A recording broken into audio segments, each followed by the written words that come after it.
The call came on a Tuesday morning, while I was still in my robe, drinking my second cup of coffee and watching the cardinals at my bird feeder.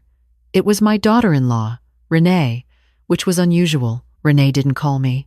Renee texted, occasionally, usually to ask if I could watch the grandchildren, and even then, only after my son had already asked, and I had already said yes.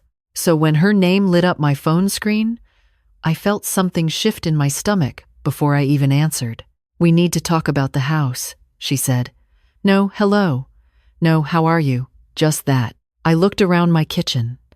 The yellow curtains I'd sewn myself 22 years ago, the crack in the tile near the back door that my husband, Gerald, had always meant to fix. The photos on the refrigerator held up by magnets we'd collected from every state we'd visited on our anniversary trips. Gerald had been gone for 4 years. The house had not stopped being mine. "What about the house?" I asked. "It's just—" She paused in that practiced way. People pause when they want to sound reluctant, but have rehearsed exactly what they're going to say. "It's just a lot of house for one person, Margaret." My name is Margaret. I am 68 years old. I taught 3rd grade for 31 years. Raised 2 children, mostly on my own, while Gerald worked long-distance contracts, and paid off this house 11 years before the mortgage was scheduled to end. I have never once in my life been unable to take care of myself. But in that moment, sitting in my kitchen with my coffee going cold, I heard something underneath Renee's words that made me very still. I had heard that tone before, just never directed at me. I had heard it from parents at school conferences, when they wanted something, and had decided the most efficient path was to make the other person feel small first. I told her I'd think about it. I did not know then that she and my son, Daniel, had already printed out brochures. I did not know they had already called a real estate agent, a woman named Patricia, who specialized in what she called estate transitions. I did not know any of that until 3 weeks later, when I found the folder in my own kitchen junk drawer, tucked behind the rubber bands and the spare batteries, as if they'd planned to ease me into it, as if they were waiting for the right moment to show me the life they had already decided I should be living. The folder had a photograph on the front. Maple Grove Senior Living Community. Smiling people in a sunlit dining room. A walking path through manicured grounds. A headline that said, "Your next chapter starts here." I stood at my kitchen counter for a long time, holding that folder. Gerald and I had bought this house in 1987. We had painted every room ourselves, even the ceilings, even the one in the hallway that neither of us could reach properly, and that ended up slightly streaky for years before we finally laughed about it and called it texture. Our daughter, Cora, had learned to ride her bike in the driveway. Daniel had broken his arm, falling out of the oak tree in the backyard, and I had held him in the car all the way to the emergency room because he was 8 years old and frightened, and I was his mother. The house was not just square footage. It was the record of our lives. But I am getting ahead of myself. To understand what happened, you need to understand what the years before looked like, because the folder in the junk drawer was not where it started. It started slowly, the way these things always do, so slowly that by the time you see it clearly, you have already been living inside it for a long time. Daniel was 41. He worked in sales, which had once meant a good salary and had more recently come to mean a series of companies that he described as not the right fit. In the 7 years since Gerald died, Daniel had worked for 4 different employers. He and Renee had 2 children. My grandsons, Bryce and Cooper, who were 12 and 9, and whom I loved with my whole heart, even as I noticed they were being raised to believe that comfort was a right rather than something earned. They were not bad boys. They were boys whose parents had never figured out how to tell them no. The asking started small. A loan here, $3,000 when Renee's car needed a transmission. A co-signed lease when they moved to a nicer apartment in a neighborhood they told me was better for the boys' school district. When Daniel's commission slowed down, a temporary arrangement where I covered their grocery bills just until things picked back up.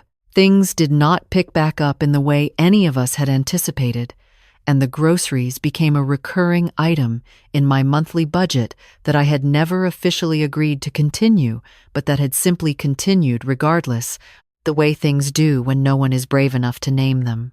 I kept a notebook. I want you to know that. I am a former school teacher, and I kept a notebook because it is in my nature to document things. By the time I found that folder in my junk drawer, I had given Daniel and Renee a total of $63,420 over 6 years. I had co-signed on their apartment lease twice. I had paid 3 months of private school tuition when they decided public school was not adequate for Bryce, and then covered the enrollment fee for a different school 6 months later when Bryce had trouble with a teacher, and they decided the first school was not adequate either. I had also not taken the trip to Ireland that Gerald and I had planned for our 40th anniversary.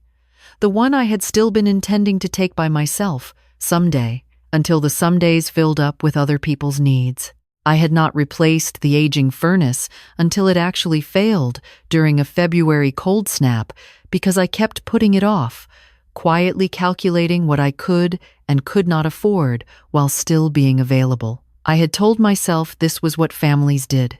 I had told myself this was temporary. I had told myself a lot of things. Cora lived in Portland. She called me every Sunday. Every single Sunday, without fail, and when she visited, she always helped me with the garden without being asked. And she brought me books she thought I would like, and she was right about them more often than anyone has a right to be. Cora did not ask me for money. Cora did not drop hints about my house being too large. Cora, the one time I mentioned offhandedly that Daniel had borrowed some money, had gone very quiet and then said, carefully, "Mom, you know you're allowed to say no." I had changed the subject. I had not been ready to hear it yet. The person I want to tell you about, though, is not Cora. The person I want to tell you about is my neighbor, Ruth. Ruth had lived next door to me for 16 years. She was 73, a retired librarian, and she had the most particular laugh, sudden and a little surprised, as if joy kept catching her off guard. Her husband had passed 8 years ago, and she had spent those 8 years doing exactly what she pleased, which included a vegetable garden that won informal neighborhood admiration every summer, a book club she ran, with the firm hand of someone who had once enforced quiet in public spaces, and an opinion about everything that she shared without apology and without cruelty, which is a combination rarer than people think. Ruth was the one who noticed first. Not the money. I had never told Ruth about the money. But Ruth noticed the Tuesday calls from Renee, which I mentioned in passing. Ruth noticed when I told her I had decided not to renew my museum membership because I was trying to cut back. Ruth noticed when Daniel and Renee came for Sunday dinner 3 weeks in a row and left without helping clean up, and she noticed because I mentioned it with the careful neutrality of someone who is trying not to admit how something made them feel. "You're describing people who are preparing for something," Ruth said to me one afternoon. We were sitting on my porch. It was September, still warm, and the oak tree Gerald planted was turning red at the edges. "What do you mean?" I asked. "I mean," Ruth said, setting down her iced tea, "that people don't usually start rearranging a room until they've already decided the furniture is theirs." I thought about that for a long time after she went home. I thought about it while I was washing up. I thought about it while I was getting ready for bed. And then, because I could not sleep, I went to the kitchen to get a glass of water, and I opened the junk drawer looking for the notepad I kept there, and I found the folder. I did not call Daniel that night. I did not call anyone.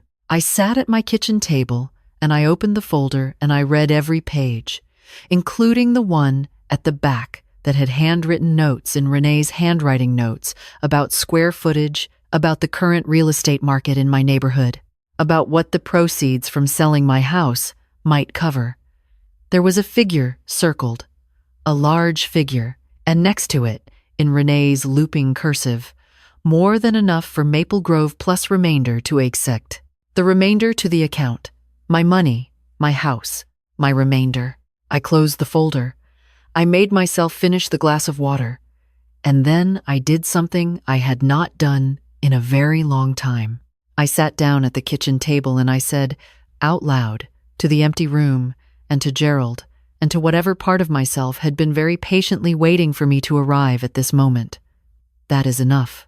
I want to be clear about what happened next, because I have told this story to a few people, and some of them assumed I acted in anger. I did not act in anger. I had one night of anger, alone in my kitchen, and then I put the anger somewhere useful and I got methodical. I am a woman who ran a classroom of 28 eight-year-olds for 3 decades. I know how to be methodical. The first thing I did was call my attorney. His name is Warren, and he is the kind of man who does not express alarm at anything, which is a quality I have come to value enormously. I made an appointment for Thursday. I did not tell Daniel. The second thing I did was call my bank and speak to someone about my accounts. I want to be precise here. I did not do anything improper.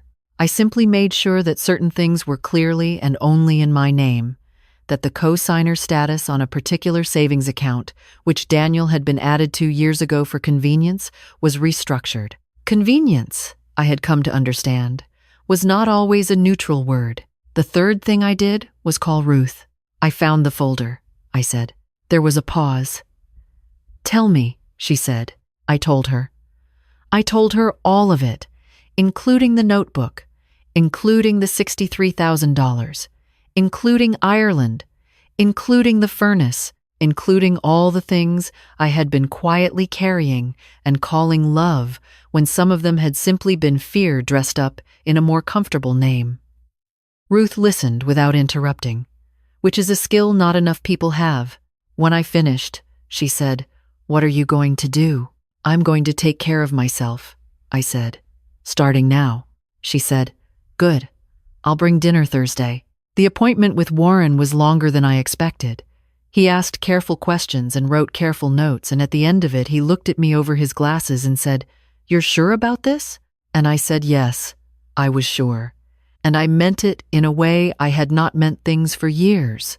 There is a particular kind of certainty that comes not from confidence but from clarity, from finally seeing something exactly as it is, rather than as you needed it to be. That was what I had. There were 2 things I needed to change. The first was my will. The second was the list of automatic transfers that had been running quietly every month for 6 years. The transfers were the easier part. 11 of them, going to various accounts and expenses connected to Daniel and Renee, the grocery allowance, the supplemental payment toward their car insurance, the quarterly contribution to Bryce and Cooper's school fund, the others. 11 transfers, $63,000 over 6 years. And the truth was that when I finally sat down and totaled it all clearly, the number shocked even me, not because I was unaware, but because I had been carefully not looking at it as a total. I had been looking at each one individually, the way you can spend $100 in small purchases and be surprised at your bank statement. I canceled all 11. I want to say something about the will, because this is the part that people react to most strongly when I tell this story, and I understand why. Daniel is my son. I carried him. I know the particular weight of him as a baby, the smell of his hair when he was small, the way he used to crawl into bed between Gerald and me during thunderstorms when he was 5 years old and press his cold feet against my legs. He is my son, and I love him, and none of that was canceled along with the transfers. But love and inheritance are not the same thing. I had spent 6 years confusing them.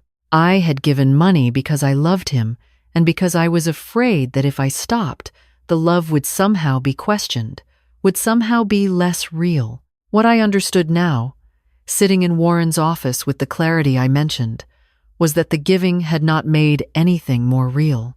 It had made me invisible. It had made my needs, my house, my future, my Ireland trip, invisible, and the people doing that were not entirely to blame, because I had handed them the tools and stood back and watched.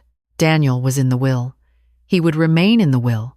He would receive $1, which Warren confirmed was legally meaningful in a way that 0 was not, and which I chose not because I was performing a dramatic gesture, but because I was being precise. I was saying, I see what happened. I am not pretending it didn't happen, and I am still your mother. The rest? The house and its equity, the savings, the investments Gerald and I had built over 40 years, would go to Cora, to Bryce and Cooper's college funds, held in trust until they were 25, and to the school where I had taught for 31 years, which had a scholarship fund for students whose families couldn't afford supplies, a fund I had contributed to every year since I retired, and which I had always intended to make a larger part of my legacy. And Ruth? I included Ruth, because Ruth had seen me when I had stopped seeing myself, and because she had said, "Tell me," and meant it, and because some people arrive in your life and do the quiet, necessary work of reminding you that you matter, and that deserves to be acknowledged in whatever ways you have available. I did not tell Daniel any of this immediately. I want to be honest about that part too. There was a week between when I signed the papers and when Daniel and Renee arrived for what they thought was the usual Sunday dinner, and in that week I was aware of what was coming and they were not, and I will not pretend that awareness was comfortable. I am not a person who enjoys confrontation. I never have been.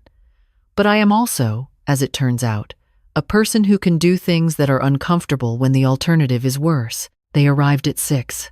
Renee had brought a bottle of wine, which she set on the counter with the particular self-satisfied air of someone doing someone else a favor. Daniel hugged me in that distracted way he'd developed in recent years, where his arms went around me, but his attention was already moving somewhere else. The boys were with a friend. It was just the 3 of us. We ate. The conversation was the usual conversation, Daniel's new position at a company I had not heard of before, Bryce's soccer, Renee's thoughts about renovating their kitchen, which they were renting. I listened. I answered when asked. I had made pot roast, which I had always made well, and I noticed that Daniel had 2 helpings and did not mention it. And I noticing it in a way I might not have a month ago.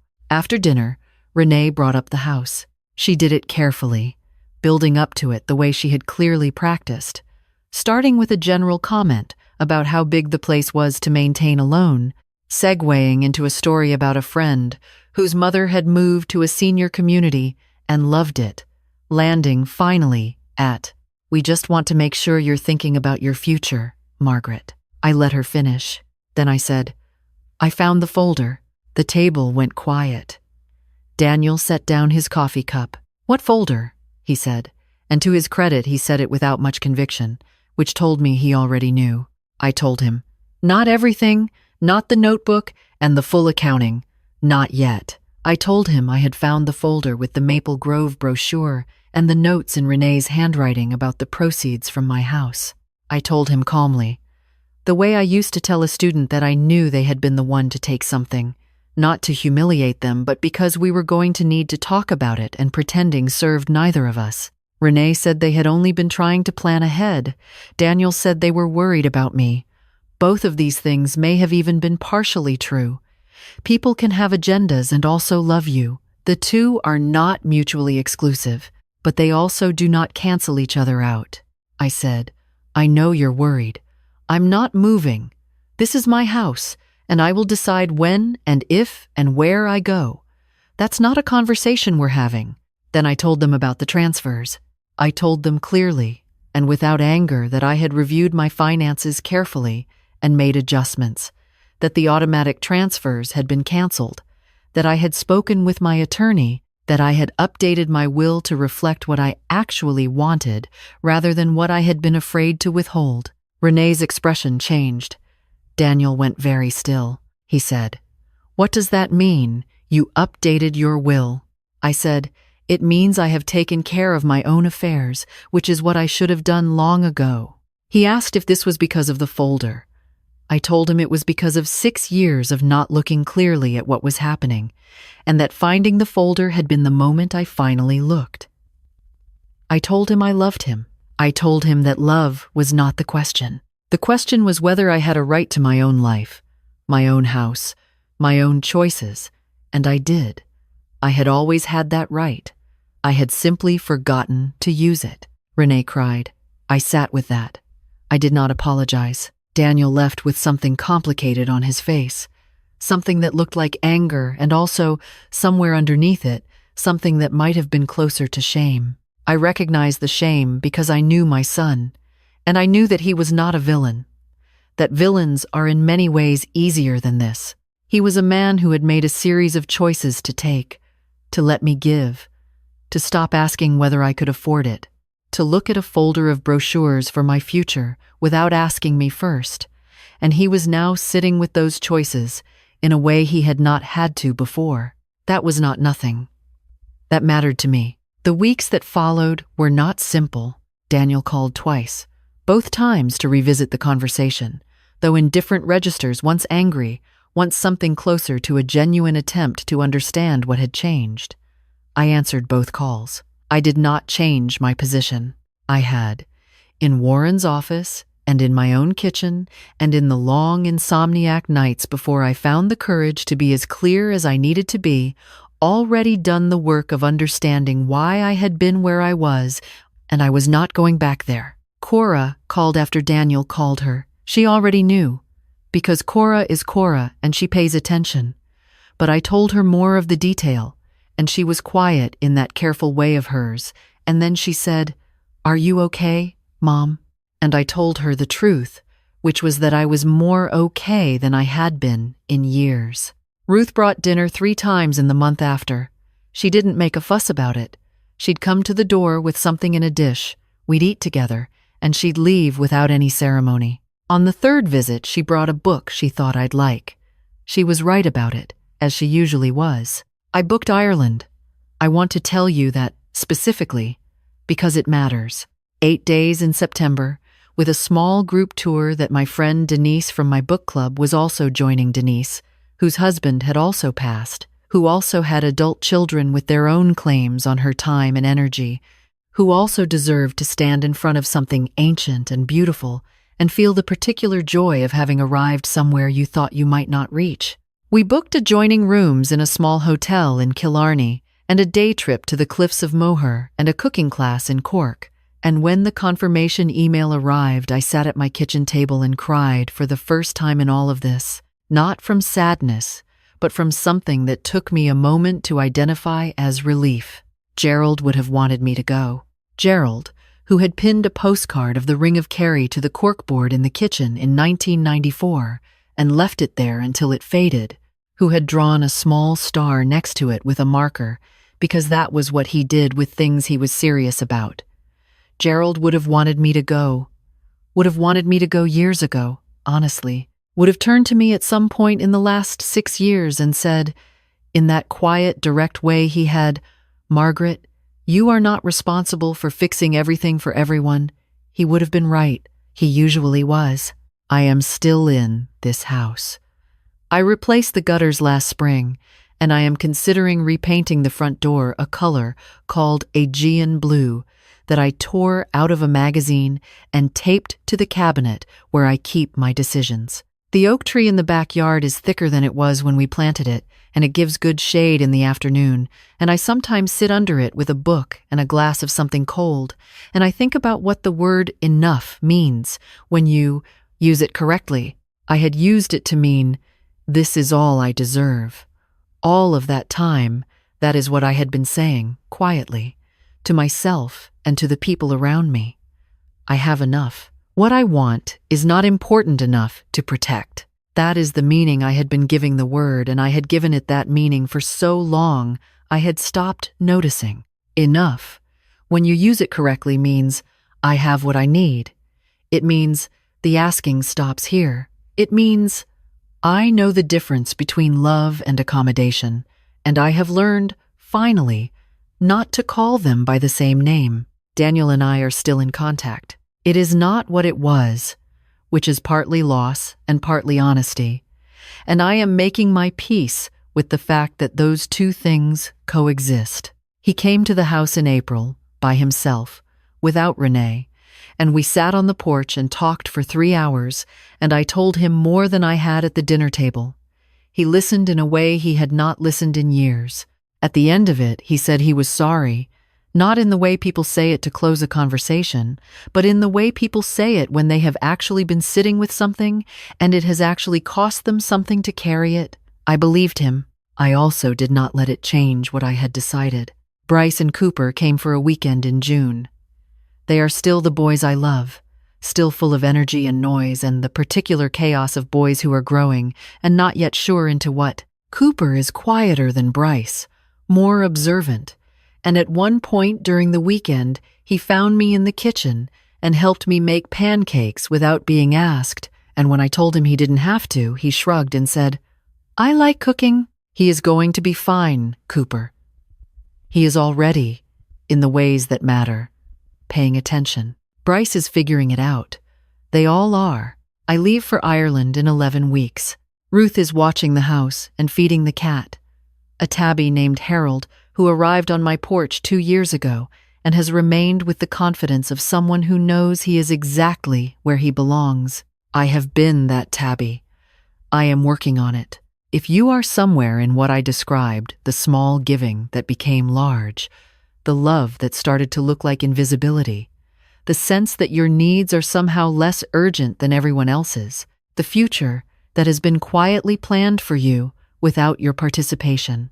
I want to say something to you directly because I wish someone had said it to me earlier. You are allowed to take up the space you already occupy. You are allowed to live in your house, spend your money on your life, take your trip, paint your door any color you want. You are allowed to love someone and still say no to them. You are allowed to look clearly at what is happening without calling that looking cruel. The notebook where I tallied the $63,000 is still in my kitchen drawer. I keep it there. Not as evidence, not as resentment, but as a record.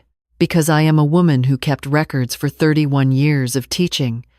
And what I know about records is that they are not about blame. They are about honesty. They are about saying, this is what happened. This is what was real. I know what was real. I know what is real now. That is enough. This time, I mean it correctly.